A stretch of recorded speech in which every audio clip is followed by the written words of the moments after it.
டோராவுக்கு பயணம் ரொம்ப பிடிக்கும். இன்னைக்கு அவங்க ஒரு புதிய இடத்துக்கு வந்திருக்காங்க. அது தமிழ்நாட்டுல இருக்க ஒரு காடு. அந்த காடு ரொம்ப பச்சையா இருக்கு. அதோட பேரு பச்சை காடு. வா, ரொம்ப அழகா இருக்கு, டோரா சொல்றா. அவங்க கிட்ட ஒரு பை இருக்கு, அதுல பயனுள்ள பொருட்காய் இருக்கு. அவங்க ஒரு வரைபடத்தை பாக்குறாங்க. இந்த வரைபடம் எனக்கு உதவும் அவங்க சொல்றாங்க. டோரா ஒரு சின்ன பாதையில நடக்கிறா. அவங்க வண்ண வண்ண பூக்களை பாக்குறா.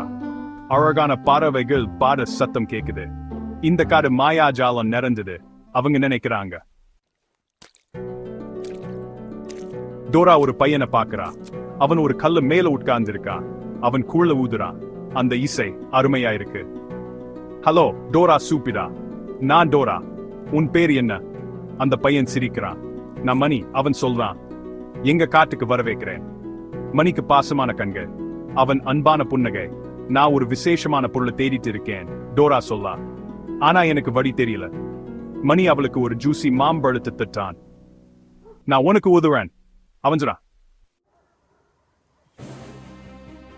ஒரு கதை இருக்கு, மணி சொல்லலாம். பாட்டுக்கள் பத்தி. அந்த கல் ஆசைகளை நிறைவேற்றும். ஆனா அது எங்க இருக்குன்னு யாருக்கும் தெரியாது. நாம் துப்புக தேடணும், டோரா ஆர்வமா சொல்லா.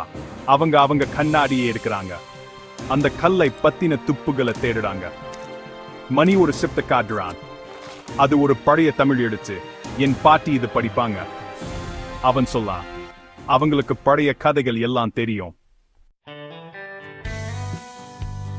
மணியும் டோராவும் மணியோட பாட்டிட்டு போறாங்க. அவங்க அந்த பழைய எழுத்த படிக்கிறாங்க. பாட்டுக்கள் எங்க இருக்குன்னு அதுல சொல்லி இருக்கு. அதுல சொன்ன வழியில போய் அவங்க அந்த கல்லை கண்டுபிடிச்சிட்டாங்க.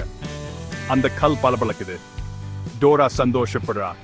உண்மையான மாயாஜாலம் நட்புன்னு அவங்க புரிஞ்சுக்கிறாங்க.